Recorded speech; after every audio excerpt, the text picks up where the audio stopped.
Hello, my name is Ben, And I'm Nora. and welcome to the Too Vague Podcast. One word, two hosts, stories, trivia, and video games. Nora joining me for another special review episode. We're knocking them out left and right. This week, we're going to talk about something that the math part of you probably understands. Vectors, vector graphics, and such, right? Kind of. It's been a long time since I dealt with that. But when you first mentioned vector graphics, I thought, wait a minute, it's a sphere and you're working from someplace on the sphere. But there's different kinds of vectors in math. But I just remember the thing on the sphere. And then when I saw this, it's like, hey, it's a sphere. Exactly.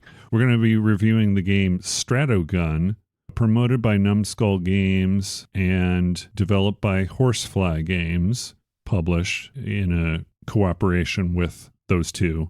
This game is easily described, I would say, as asteroids on a sphere with boss fights and more fancy weapons. One of my comments is it reminds me of Asteroids or Missile Command or something like that, except more complex. Even though the presentation is vector-like, yes, there's a lot of particle stuff going on. So I believe it's just simulated and it's not actually done in traditional vector graphics. You know the difference between vector graphics and pixelated? No. No. I know pixelated. With vector graphics, originally used in the 50s for oscilloscopes and those types of things, what it does is it draws shapes. So if it's a circle, it draws a circle. If it's a line or an angle, it draws that angle. So, okay. And they got various ways of representing different colors in the CRT, but it's a specific CRT that's used for vector graphic games. Okay. And you remember some of the earlier ones, like, did you used to play games in the arcade at all? I did. No, all I did was pinball in arcades. Okay. But you saw people playing arcade games. Yes. Lunar Lander was one of the earlier ones where you were controlling a ship that was landing on a platform. And then another really early one was Asteroids. And as they got more and more complex, the games that came out, still my favorite Star Wars game to this day was the Atari Star Wars game in the 80s. That was basically you're flying an X-Wing and had recorded sounds of Han Solo saying stuff and Luke Skywalker saying, I lost R2. And It was really an amazing game. Some of my favorite games are vector graphic games, but just think of vector graphics. The difference is drawing shapes versus pixels. Okay. I, as a child, wanted a Vectrex, which was a home arcade system. It was slightly smaller, maybe about half or a third the size of a normal television, but it was designed to play vector graphics games. Okay. Oh yeah, I just remembered another game that I really liked, which was Star Castle, where these shields would rotate around something in the center, and you would try and shoot the shields to get a clear path, but when you cleared the shields, you had to do it in such a way that it obscured his shots but hit yours, because you had to shoot the ship in the center, but if you crossed paths and it was open, you couldn't just wait for the shield because he would shoot at you too. Oh, right. Boy, I'm just thinking of all these different vector graphics games, but it was like early 80s and the trend went to pixelated. I initially thought it was because of the cost of the monitor specifically, but it wasn't. They were still the same cost. It was just that people developed with pixelated graphics and sprites as opposed to vector graphics and shapes. So back to the game, you watched the trailer. What did you think of the trailer other than the white noise that you... All right, so it was music. Okay.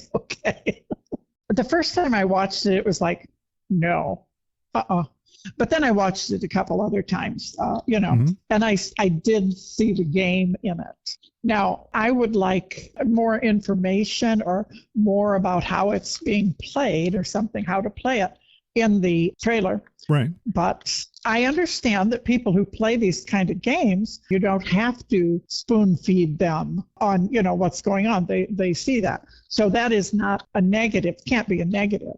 I would have liked the trailer to show me more, but that's the same thing. Maybe people understood it. I got to say, it does give, information flashing on the screen for a while, long enough so I could read it. Hey, look at that. Yeah. And so that was information that players would be interested in. Like I said, it can be easily described as asteroids on a sphere with bosses. Yeah. I believe that there were a couple of bosses shown in the trailer too, that you could see that they're different than just the asteroids floating around. Yeah. Essentially what you have to do in the game is shoot all the asteroids and ships that you can. There are different obstacles that try and hit you while you're playing. You're trying to clear them, and you have a couple of powers that you can use while you're shooting. It's not just the shot itself. Right. You can do this boost thing that will boost you to another section of the sphere. Okay. And when you do that, you crash through things and you can destroy them that way. There's also a bomb, quote unquote, that you get that will eliminate a significant number of the things on the screen simultaneously in a number of ways. I think the one that they showed was one of the bombs that shot from the center in a circle. It shot out a series of 50 different shots circularly around your ship. There are other things in it that aren't as obvious. You've got a shield. If you go a certain amount of time hitting enemies consecutively without being hit in a row, then you get a multiplier bonus on your score. Very, very arcadey, very reminiscent of the arcade. The place where it differs is unlocking weapons. So as you accumulate score, you also build experience. So the score that you get will fill up a meter, and that meter will unlock things like different ships that have different stats, like some are speedier, some have more armor, and then also weapons that are different and bombs that are different. So you'll have a different type of bomb that you can use, and you equip it on whatever ship that you select, and then you can use that ship for the game. They also have things called perks that give you a bonus of some sort. So the perk that you select can be like more items on the screen come at you, which means that it's a lot easier to score higher. One is like a multiplier. One is you get extra burst of speed. Things like that. Those are perks. Right. One of them makes the main enemies that you fight easier to defeat, but then the boss is harder. That is all accumulated through this experience point system. Right. So do you have any questions about that? Not so much, really, because it's not my kind of game. So it's to what, frantic or? Yeah, that's a great word, frantic. For me, I can definitely see people who like that kind of game. I could see this being an interesting game. I understand that. So, good game. I wasn't expecting to have so much fun with it myself. Yeah, I could see that. My only complaint is as you go up levels, you can also unlock these stat points. The stat points, what they do is it's just a permanent addition to how your ship works. So if you invest points in armor, you'll get more armor that will protect your ship and you'll take less damage. If you invest points in the attack, the shot, then you'll get more damage on your shots. Speed is the other one that you can invest in. When you go to that screen, you have an option to double or nothing. It's like a gambling thing. Completely unnecessary, and honestly, I don't see what it adds. It's a fun arcade game. It doesn't need a cautionary tale about gambling. I just think it would be better just to take that out altogether. Okay, is the gambling thing you have to do it? No, you don't have to do it. Or you could skip it. Okay. But I mean, just its presence is like, there really isn't a lot of benefit because these points that you accumulate every other level or every couple of levels, you'll get a point to allocate. What's the benefit of doing that faster? There really is none. It just seems to me, and this is personally, it's useless, that there's no point in having it in there at all. Except, like you say, to throw to gambling type brains. Seriously. Yeah, people get endorphins produced. And yeah. all in all, wonderful. I could see it being in the arcade back in the day even. Okay. You know, like in its basic form, not necessarily in this form because there's no way that you can accumulate experience points. One other thing I wanted to mention about vector graphics, other than the brief history of vector graphics, there was a game, Quantum. This is not the first arcade game designed by a woman, but it was the first vector graphics game designed by a woman whose name was Betty Ryan. Wow. She was a developer at General Computer Corporation for Atari Incorporated. It was released in arcades in 1982. Essentially what it is, they're floating particles, and you have a trackball, which is how you control your little cursor thing. And what you have to do is circle these floating particles, and that eliminates them. But when you do that, you can't hit the particle itself or else you'll lose a man. Right. It is very addictive. It is definitely an arcade-sized experience as far as the length of time.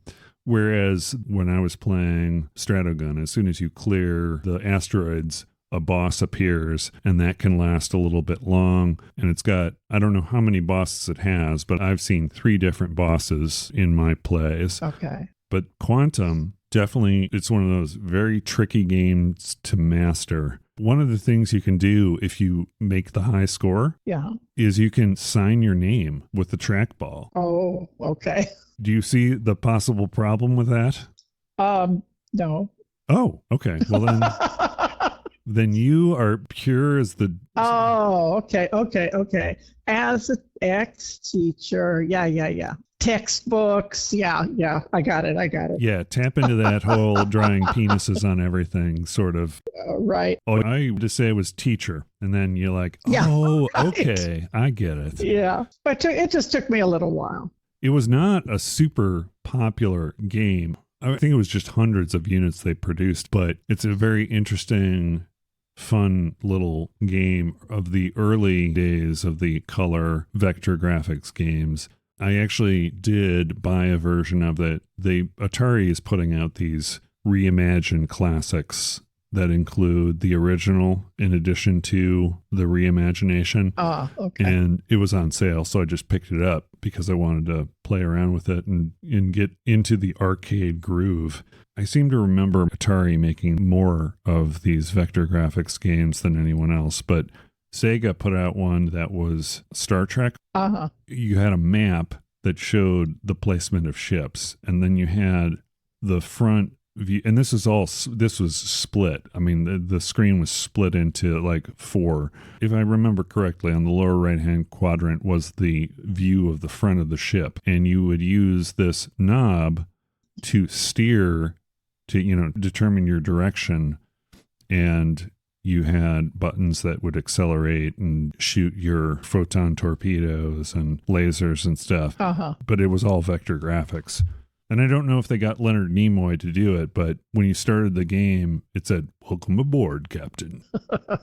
Boy, how many vector pinball machines did they have? I mean, they all go on vectors. When you hit something, like if we ever did a show on the word vector, you could get some pretty complex angle of incidence, angle of reflection kind of stuff. Right. And then how they behave when they hit points of other targets, like circular targets or flat bumpers or whatever. We should do a show on pinball. I could do that. Well, thank you, Nora, for joining us to talk about vectors and the game Stratogun. My verdict is as follows.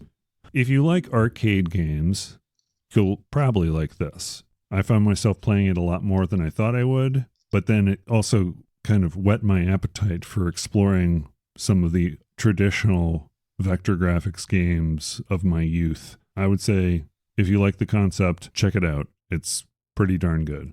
Not a must play, but definitely, if you like arcade style games, definitely check it out. We won't have you talk about your final thoughts on vectors, but... Thank you. Thank you, audience, for joining us on this week's episode of the Too Vague Podcast. My name's Ben. And I'm Nora. And we've been your hosts. Have a wonderful night.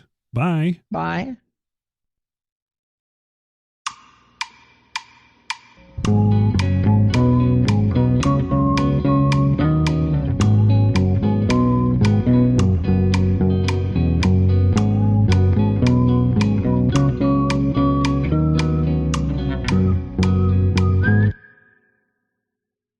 Hello, my name is Ben. And I'm Nora. And welcome to the Too Vague Podcast. One word, two hosts, stories, trivia, and video games. Nora joins us for another review episode on the Pipi Longstocking themed game. No, it's not. I didn't catch that. No. I didn't even think about it till just now. It's a game called Pipistrello and the Cursed Yoyo. Or is it Cursed? Is it Cursed or Cursed? Pipistrello and the Cursed Yo-yo. Yeah, what do you think sounds better? Cursed. Cursed? Okay. Pipistrello and the Cursed Yo-yo is the game that we're going to be talking about today. This game was developed by Pocket Trap and published by PM Studios. Pocket Trap is a small, passionate team from Sao Paulo, Brazil. There are a number of games that they have that are very retro looking in general. One I look forward to checking out a little more called DodgeBall Academia, which looks pretty cool. I always liked the dodgeball games. There was a dodgeball game in the arcades that was really a lot of fun. Oh. In fact, the guy I worked for, who was the owner of the arcade, who bought it from Neil, he was a huge fan of this game, so much so that he bought the board and put it into his own cabinet and put it out on the floor. And then once he was done with that, he brought it home and it was his dodgeball game. Yeah. That is neither here nor there because we're here to talk about Pipistrello and the Cursed Yoyo. Right.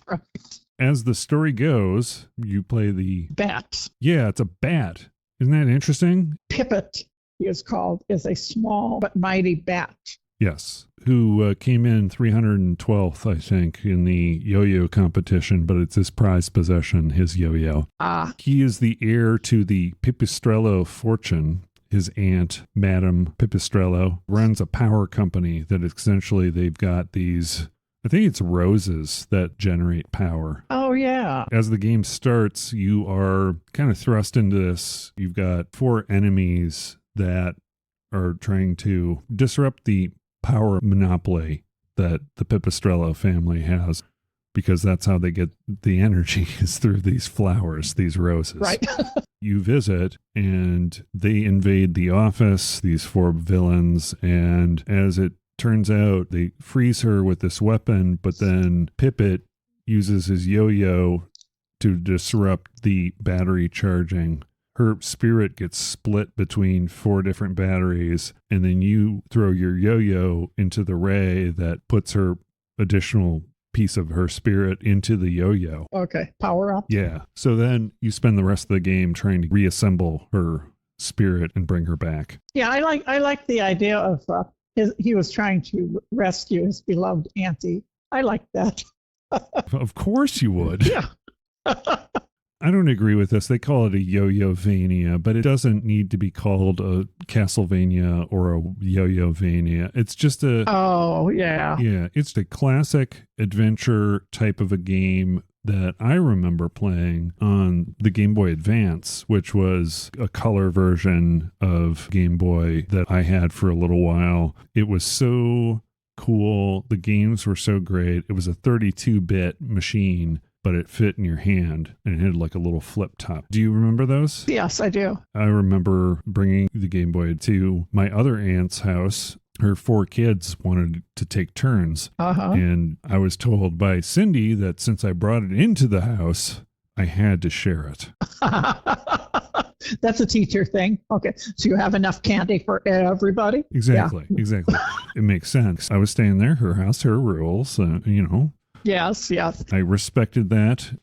But anyway, what they do at the loading screen of this Pipistrello and the Cursed Yoyo is they've got it looking like one of the old-fashioned Game Boy Advance machines. Yeah. What happens is it shows the screen, which is very pixelated, but then also if you leave it sitting too long, it zooms out into this thing that looks almost like, they call it a pocket trap machine in the game, but it's stylized. It looks just like the same visual fidelity and all that you would expect from Game Boy Advance back in the day. And then you move the joystick or whatever, and it gives you back into the game. You watch the trailer. And I have some questions. Okay, yeah, sure. I mean, big pixels, a 2D, like it reminded me of Mario Brothers. Uh-huh. Is that popular again? I mean, it's coming back? It has been back to a certain extent because it's nostalgic and retro. The Zoomers, they hadn't played it before that way. So it would be like a new thing to them. Yeah, or it would be the parents sharing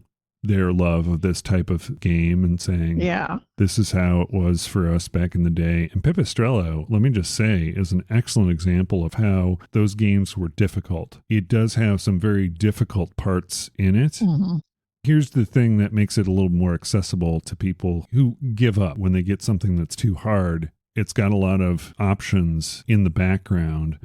I saw this in my review packet. You can use the equivalent of dip switches on an arcade machine to turn on and off things, make it more or less difficult by flipping or, giving you certain options. I've played a significant amount of time, and it does really remind me of a lot of those old-fashioned games that I play. And each boss enemy that you defeat, you find a different power.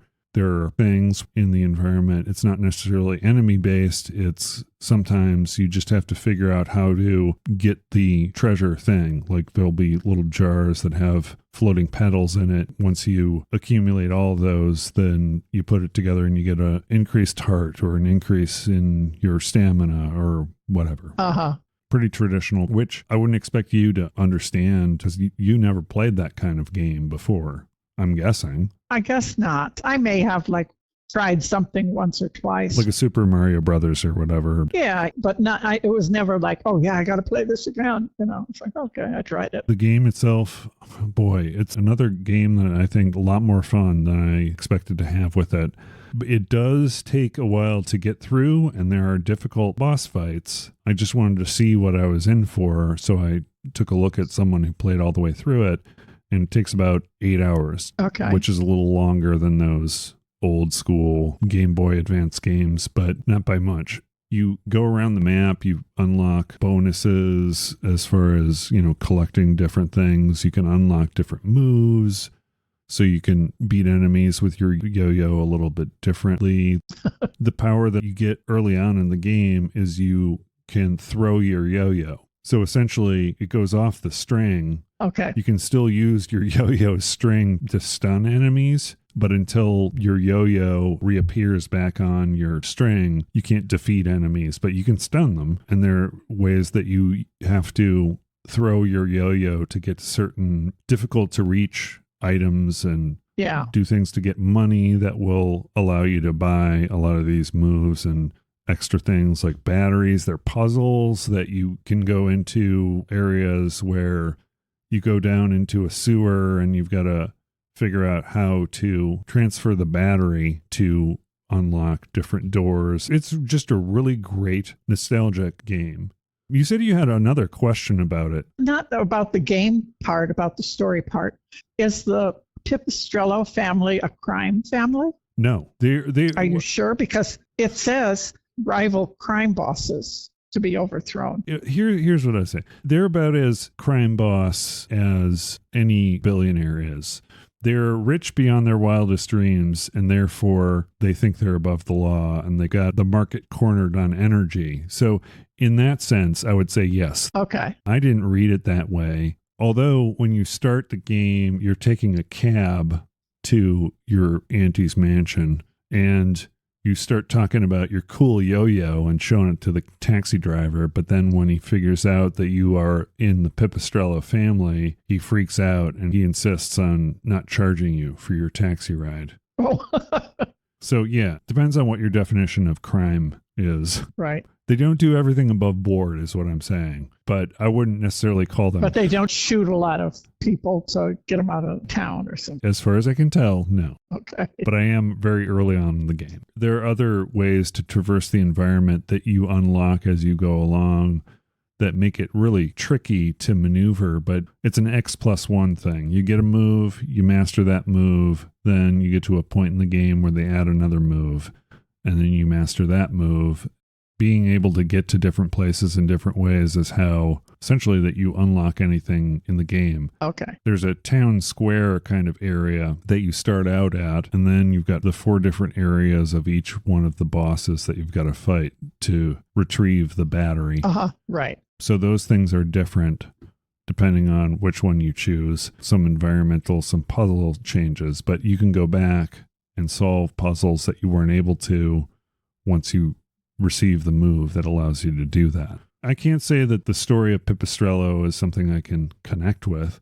Spoiled rich kid who likes to play with his yo-yo, coming back to presumably get more money from his aunt, which is what she expects. Oh, that's why he wants to save her. Yeah.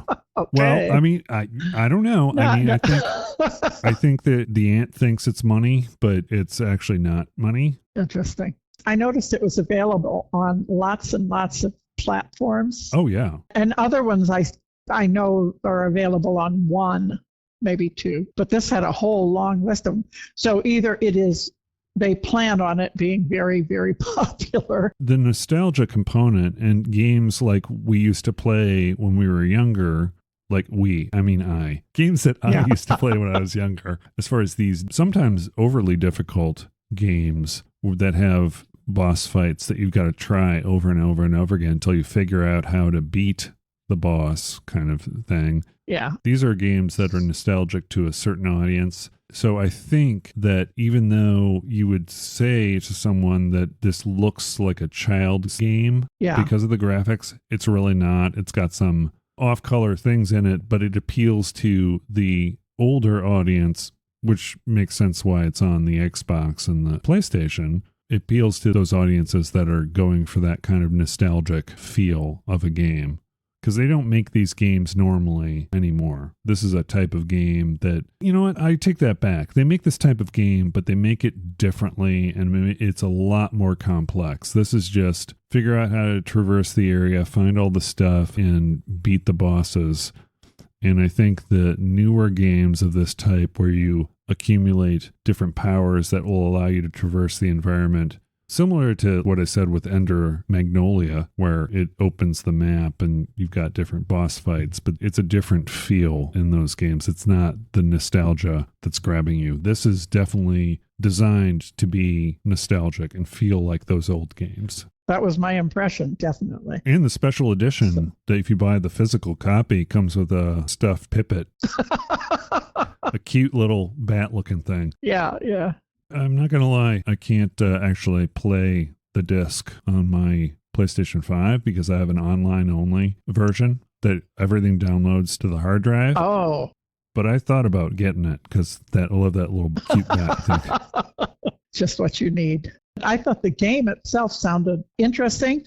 And if I had the equipment and, also the dexterity, it's something that looked interesting enough that I would want to try it. And actually, it might be up your alley because it would also, you can tailor the difficulty, which I didn't realize. Okay. I mean, I just started playing it. I skimmed the document. Yeah.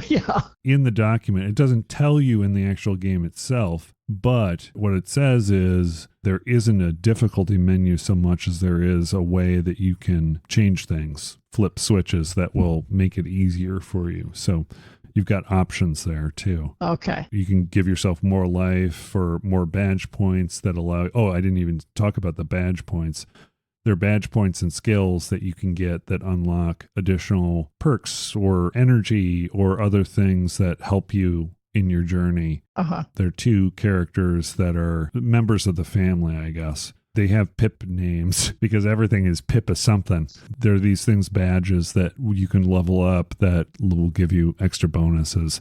But then also you have these things called contracts, which is also kind of frustrating, but I understand why they're trying to do it. So when you defeat enemies, they drop coins.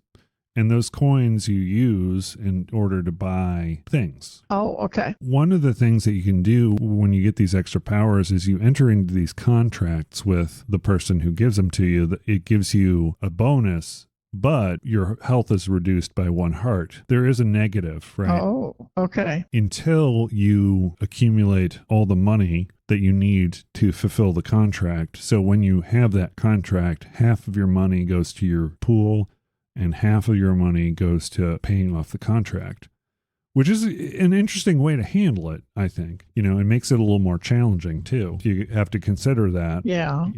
Honestly, I didn't have time to play through the whole thing, but I am definitely going to go back and play it. I could see that. Did you have the dexterity to use a yo-yo when you were younger? Yes, I did. I made it go down and back up, down and back up. There was no walking the dog or any of that No, stuff? not me. Other people did. I think your dad could do a little bit more with the yo-yo. Yeah, you had the thing where you wrapped it up and you could do the little baby in the cradle thing. And before we go, I've got a yo-yo trivia nugget for you here. So do you know what the yo-yo was called in the 17th century? I certainly don't. It was called a bandolore. Bandolore. Bandalore. Okay. So let me look up bandolore, because I've never heard of that. No, I haven't either. Bandolore is an early name for a yo-yo. Specifically, it refers to the toy consisting of a spool or a wheel attached to a string. Interesting. The bandolore. Yeah. Oh, I see this old-timey looking... I don't know if this is someone who just drew it, but there's this old-timey looking woman with a flowery dress who's got what appears to be a yo-yo. Oh, yeah. And Yeah, a yeah. fan. Like she's got a fan in one hand and a yo-yo in the other. Yes. Actually, I'm on the picture too. Right next to the hamburger bun. Oh, yeah, yeah. Bandolore. Wow. Yeah. Interesting, huh? Yeah, it is. It is. So there's your trivia nugget to close out the show, folks. So Okay. thank you, Nora, and thank you, audience, for joining us on this week's episode of the Too Vague Podcast. My name is Ben. And I'm Nora. And we've been your hosts. Have a wonderful night. Bye. Bye.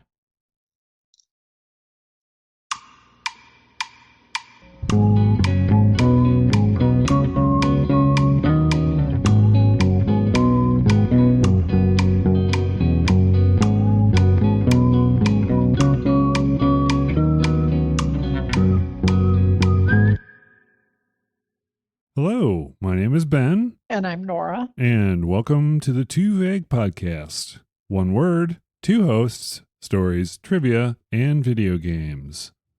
Nora joins us for another game review episode. This one, I think she's really excited about. Yes. Yes.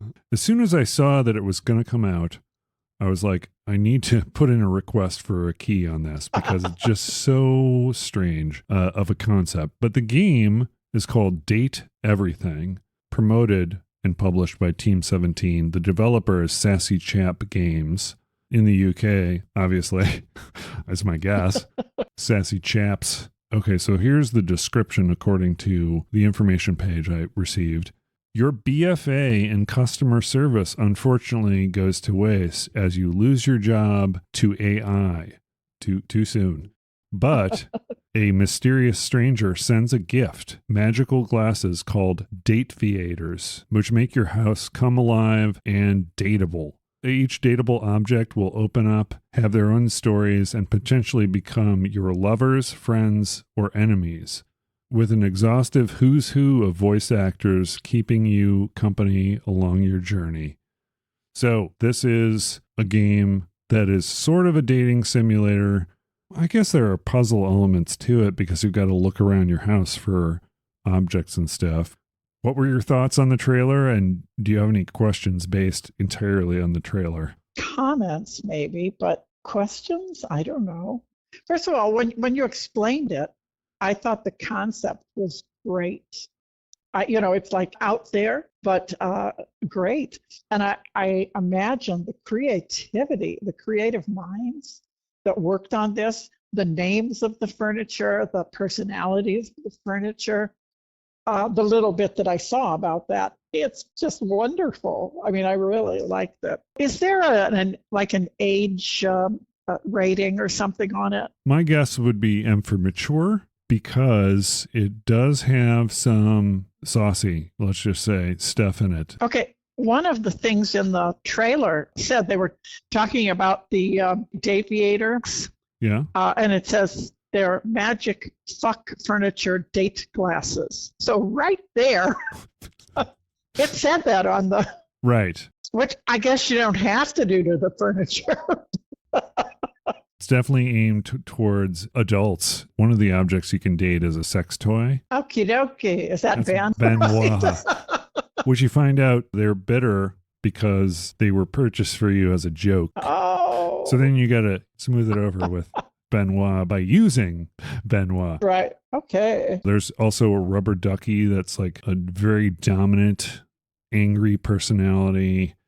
Kind of punk rock looking rubber duck. Oh, I just love to play this. Your glasses have 5 charges a day. And what you do is you walk around, you turn on your glasses, and then you can find objects around the house, like Dorian the door, which is introduced early on, Phoenicia the phone.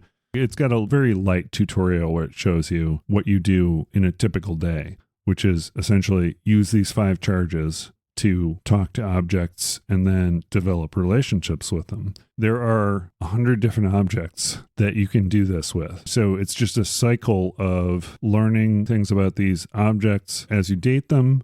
There are 3 relationship levels, or I guess labels, you can establish with them. Oh, right. There's love, there's friendship, and there's hate. Regardless of which one you actually achieve, you get points associated to a particular attribute.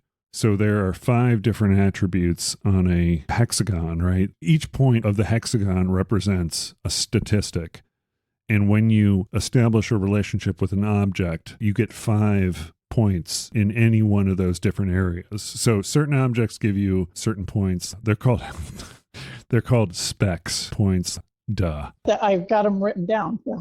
Yeah, it's smarts, poise, empathy, charm, and sass. Yes. And so you build those points as you talk to and explore the stories of various objects in your house. They have you do certain things. And like, for example, there's Bobby Pin, who's a bobby pin, who wants to start her own crime family. Oh, but then she, right. Yeah. And she wants you to go in on it with her. And then you kind of follow her around as she's trying to figure out what her big crime thing is going to be. And then there's this Amazon woman who's like Tide Pods, except okay. Those pods in the washing area. Yeah, the washer and dryer are kind of 2 former lovers who have fallen out of male lovers. Oh, okay. And this is not G-rated, right?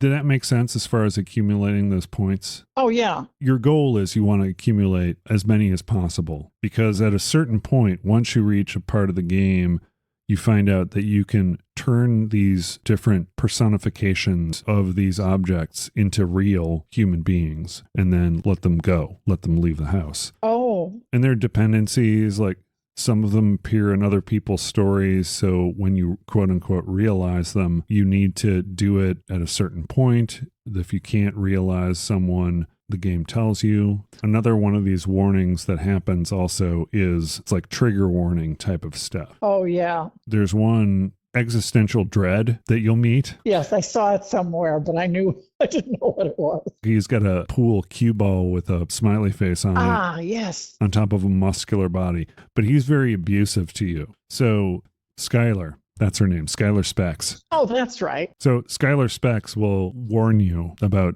different things that could be potentially upsetting or sexual. There are a number of different warnings, and I left that option on. You can turn it off and just do whatever you want with all of them. Oh, okay. But if that option is on and you skip it, you can just determine what your relationship is with that character and then be done with it. So you have the option to skip some of those stories. Right. If you want to or need to. So choose, yeah. Exactly. But the contingencies still remain in place for when you realize them, if they appear in other people's storylines. Do you have any questions about that so far? Okay, you have the specs on, and you look at, let's say, the door, front door. Yep. And you start to communicate with it.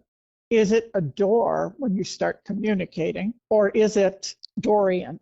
It's Dorian when you start talking with it. Okay. Your glasses can be either on or off. There are certain points at which you turn off your glasses so you can manipulate objects. There are certain cases where you have to do that. Okay. You will interact with an object, but if you have your specs engaged or on, then you interact with that object by filling it up with the love thing that it shows you. But you can also, like, for example, you want to go to the kitchen and you want to open the drawers or cabinets to find something. You turn off your specs, you click on a button to open the door, and then you put your specs back on and you can interact with that thing. And right. The blender. Yeah. Oh, yeah. Actually, there is no blender. There's a toaster, there's an oven, there's a microwave, there's your plateware and silverware. There's Bev, who is like a bar. Is there a spork? There is no spork. Gosh darn it. There should have been a spork. Sadly, no spork. Kopi is your coffee maker. Oh. She tells you about different coffee beverages every time you have one. And then once you have tried all her different coffee beverages to establish what your relationship is with her, she gives you a quiz. Each person's story is a little bit different, right? Some of them are more straightforward where you just interact with them and they tell you things. Some of the weirder ones, the air in my house, Aaron the air. To find Aaron the air, you have to turn on your air conditioner and then put on your glasses, and there are grates that are around your house, and you have to find the one that is showing like air coming out of it. And then you will find Aaron. You get her to love you by not talking to her and just breathing. That's essentially it. Okay. There are these weird sort of things. You know, I think I told you about Wallace, who was the wall, and he just says wall for everything. Oh, okay. Wall. And if you say wall back to him and try and communicate in his wall language, he loves you right away. That's and the narrator goes, okay. There are little comedic things in here along the way. Oh, yeah. I could see lots of them. Let me give you some stats from their webpage, which is kind of cool. There are 100 dateable characters, like I said, 70,000 lines of voiced dialogue. Each one of the characters is a voice actor. So it's got 100 different voice actors essentially in it. Wait, are you sure about that? Some of them didn't take two parts. If that's the case, then there are more than that many characters in there that have lines of vocals. You know what I mean? So there are different characters that consist of two different characters and voiced by two different characters. But I do believe that if you go to the IMDb page, it's got a complete list of the voice actors. Okay. And also, when you play through the game, and you've realized, it will tell you who voice acts. And I didn't see any repeats as far as I could tell. Okay. So, but granted, it just seemed like a big amount of talent. Oh, yeah. And that's, it's pretty impressive. Yeah. I think they put a lot of effort into this. Yeah. I think we've talked about this before on another show. The problem with having 100 different endings or dating 100 different characters is they're going to be great stories and they're going to be bad stories, or just ones that are just kind of throwaway. Yeah. And in order to get through the game, like if you want to unlock all the different characters, establish a relationship with each one of them, it takes a lot of time to do that. And you only have 5 charges a day to interact with these characters, right? Another thing is if you interact with a character multiple times during a day, it'll stop you. But if your character doesn't have anything to say to you, it doesn't really warn you in any way. You just kind of waste a charge, essentially. I had a question about that, actually. Okay. Somewhere it said you get to speak to each object once a day. Does that mean you get to have a conversation, not just one sentence, but a conversation with once a day? It is a conversation once a day, essentially. But there are certain characters, like one of the puzzles with Kurt and Rod, who are the... Yeah, right. I know Rod. Kurt and Rod are the curtains, and they talk smack to each other. Anyway, the thing is, as a part of their storyline, you've got to find each one of their locations before you get to a point where they will make a decision as far as your relationship. So you've got to find all 8 locations in the house. If you've already investigated one, then you'll burn up a charge and not get anything. It's like, oh, go find the place that we're at, different place in the house. There's similar things with Timothy the Timepiece, where if you don't respond to him at a certain time of day, he's going to be different. And then also there are certain times he tells you that you need to talk to him. In order to complete the game, what you need to do is get enough points to realize Skylar specs, and then that is the conclusion of the game. And you only need 60 points in each of the spec characteristics to do that. Okay. So that means you don't have to unlock every single one. And in fact, you don't necessarily have to even realize every single one. Okay. Although I realized, I would say about 70 different characters in my playthrough. And then I just got tired of doing it because it's just kind of like, Right. I could see that too. So basically it's, okay, they said it's sandbox. And that basically means you don't have to follow a line and do such and such before you can do that. I think I'll go into the kitchen today. Today, I think I'll go into the bathroom today, kind of thing. Right. Okay. I don't think they need to really call it a sandbox. They did. I think it's one of those buzzwords that people say in order to describe things. You're stuck in your house. It's not really a sandbox so much as you interact with items in your house. I don't know. But it doesn't matter what order. Yeah, it does not matter what order. And then there are also things that are hidden things that you could find too. Like when I found the dust bunny, she has got this like southern accent. She's very smart. She does research on dust particles or whatever. I don't know. There are different things that are sort of puzzle-like that you have to figure out how to navigate the story in order to get the relationship that you want. There's one where it's obvious you're a friend, obvious you're a lover, obviously you're hatred. During my playthrough, there were a couple times that I ran into what I'm guessing are bugs, like when you navigated your data decks, which kept track of characters. There was a horrible buzzing that happened for a portion of my game. I'm guessing because I unlocked something that I shouldn't have at a certain time, or there was something that happened that caused it to do that. And then every once in a while it would lock up. It wasn't super horrible. I could get around it, but it showed a little bit of lack of polish. And then also there were certain cases where I got into conversations with people. You have said that before, by the way. Yeah, I know.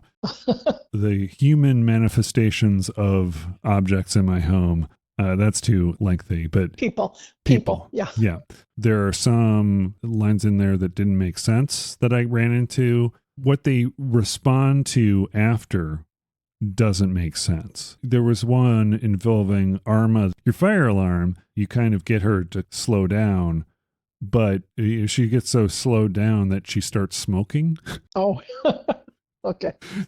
And you try and keep her away from the cigarettes. Right. As you go through the stories, they've got little objects that you unlock. They're collectibles. Okay. And depending on which story path you take with them, it'll show you what the quote unquote collectible is. But that's just like if you want to play through every single line of dialogue in the game, you can try and unlock all of them.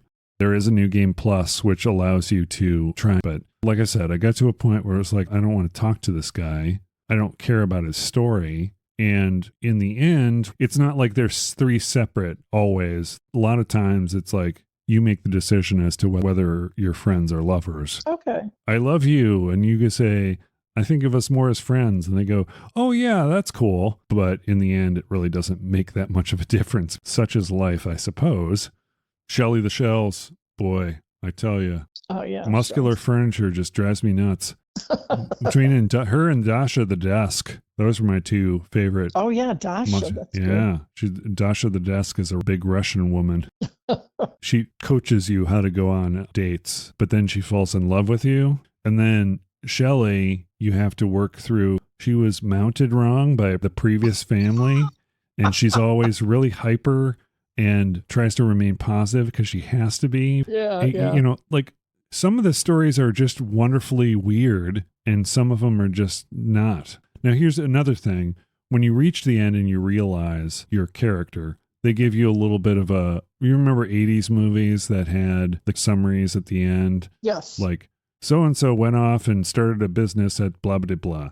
Right. They have those things for these different characters when you realize them. And then once you complete the game, think of this. I realized about 70 different characters. So then once I finish the game, it does a final graphic with all these different characters, and there's 70 of them. Yeah. And it's kind of like, okay, okay, all right, and then go to the next one. The final verdict, I mean, it's weird, it's funny in parts. I think the balance needs some work, just in general. Because, I mean, who wants to date 100 different people simultaneously? If you realize someone, you're not dating them anymore, right? That's true. You realize them, and then they leave the house. Yeah, right. Yeah. I'm trying to remember some of the other ones. The water heater. I dated the water heater. I dated the record player. She was like a flapper girl. And the piano. She used to belong to a school, but then you bought her and she thinks, it's just, I'm really torn because this game is not a traditional dating simulator where you try and build your relationship and give them gifts to have them love you. Oh, you don't do that? I mean, you don't give them gifts or anything? No, not gifts. You just talk to them. That's the gift. Okay. Exactly. That's kind of it. There's some dating simulators that are also just straight up fiction. There's the visual novel genre of quote unquote game. And depending on the game, it can be involved or it can just be a story. Like there's some that are sort of just essentially choose your own adventure books. Think of Date Everything as a choose your own adventure book, but if it were encyclopedias. Yeah, right. I mean, it's got with 70,000 lines of dialogue, which you're not going to see, all the way through the first time. I'd say it's not even necessarily a dating simulator so much as it's dialogue based. Right. The safe was a dominatrix.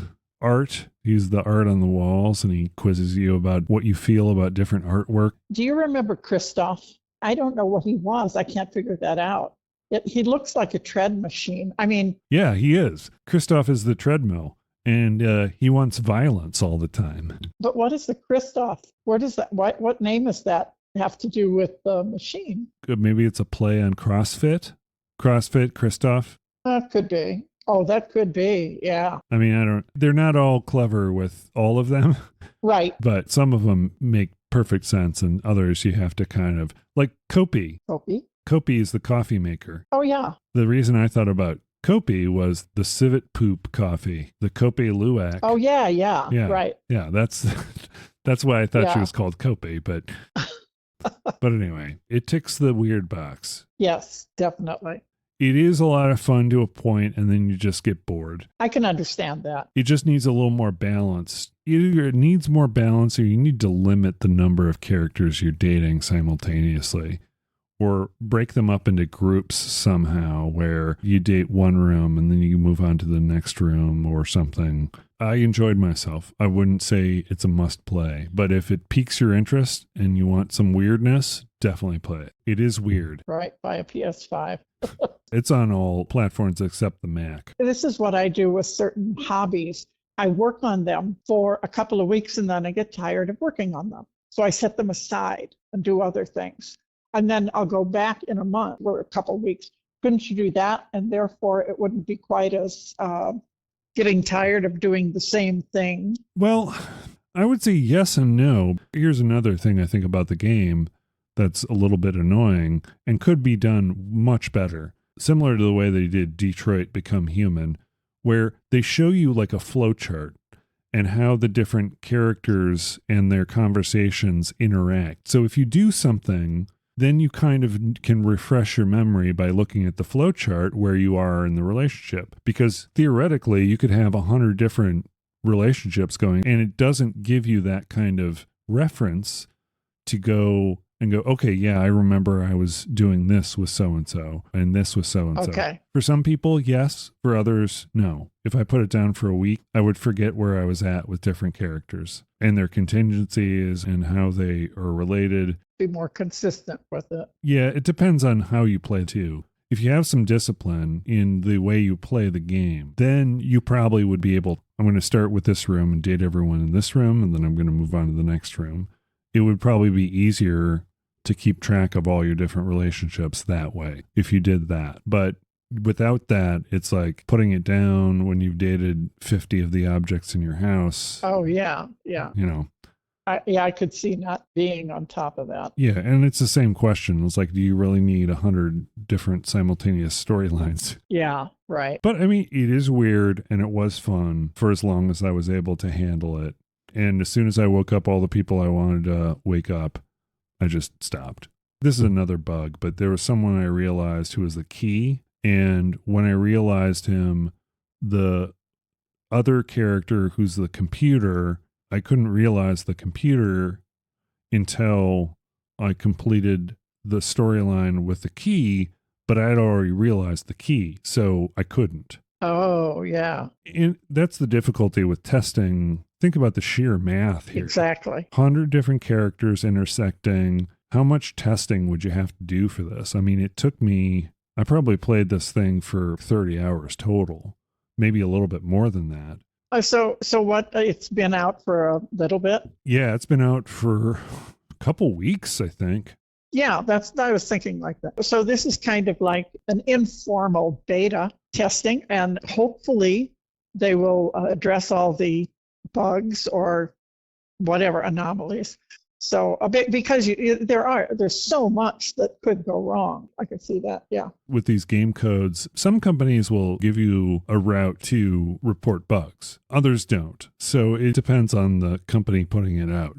Team 17 is like a step above your normal independent studio. Mm-hmm. So they probably have a team who's working on this, but there are little bits that are going to be bugs in any game. The more complex a game gets, the likelihood of the deeper you go in the game, the more bugs there are, becomes increased. So, yeah.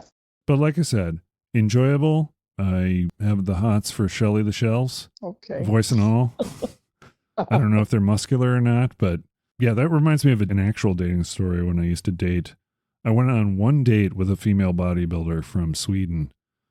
And I was dumb. I was a 20-year-old. I didn't know myself. I didn't know how to date people. Had I been in that position again, I probably would have acted a lot differently and been more empathetic to things like, strict diets.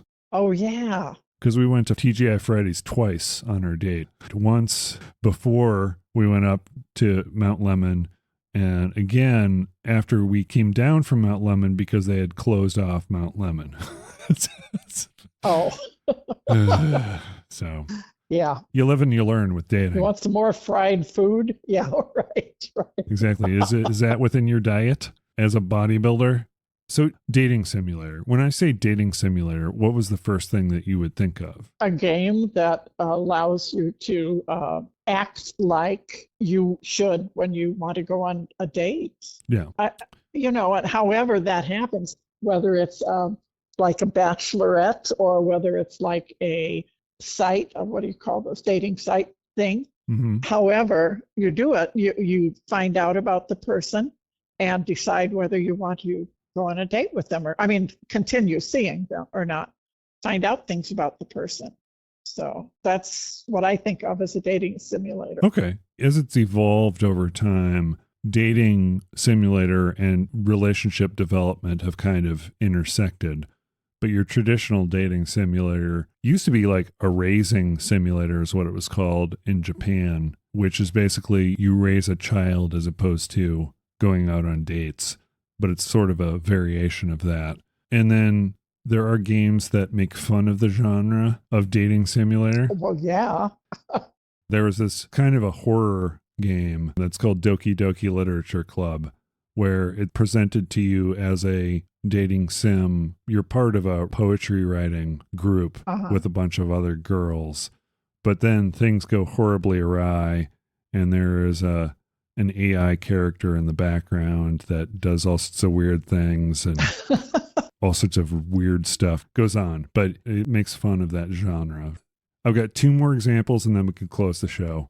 There was one that I didn't get a chance to play. It came out in 2019. Remember we talked about Food Wars? Yeah. Which is that weird show with the foodgasms where, you know, it would be like people, chefs against each other, but then when they tasted delicious food. Yeah. It's kind of like that. It's called I Love You, Colonel Sanders. And it is actually about... I thought that was a joke. It was probably created as a joke. It is an actual game that you can download for free, Okay. which is sort of a visual novel kind of thing about how you develop your relationships with the different people. And Colonel Sanders, a very young Japanese-looking Colonel Sanders, who fall in love with you based on your food, I'm guessing, and your herbs and spices. Secret recipe. Yeah, exactly. The last one I want to mention, there are a lot of make fun of the genre type of games. This was one, I don't know if it was make fun of the genre so much as it was a visual novel that was just weird. But it was a game called Panzer Madels. Okay. And it was essentially a story about you were a kid who was going to a military school. And you accidentally go to the wrong military school. It's a military school for girls who are also tanks. Okay. So each one is like a different World War II tank. So you're dating tanks. All righty. I was wondering where that Panzer came in. Yeah, exactly. It's a very weird, just silly story kind of thing. But it's like Right. the same company tried to do one with helicopters, but it wasn't quite the same. The Panzer Madels was just like, wait a second. You're dating a girl who's also a tank. And there's like innuendo that goes on about getting under the chassis and blah, blah, blah, blah, blah. Right. Yeah. Anyway, if date everything. If it ever comes to the iPad, I'll make sure I buy it for you. Okay. So you can date all the different furniture you want. Yeah. Well, I'd like to get to know them first. Of course you do. And then you date them. Yeah. Right. It's not something you need to play immediately, but if you want a goofy, fun time, get it. Because it's goofy and it's fun. So yeah, and that's how it sounds, yes. Yeah. It sounds. But I could also see getting to a point where it's like, okay, I think I'll rest a while. Or just reaching a point where you're just done. It's like, you know, I don't need to know every single one of these characters' endings. So, yeah. Thank you, Nora, for joining us on this discussion about dating simulators. I hope you enjoyed yourself. Yes. Thank you, audience, for joining us on this week's episode of the Too Vague Podcast. My name is Ben. And I'm Nora. And we've been your hosts. Have a wonderful night. Bye. Bye.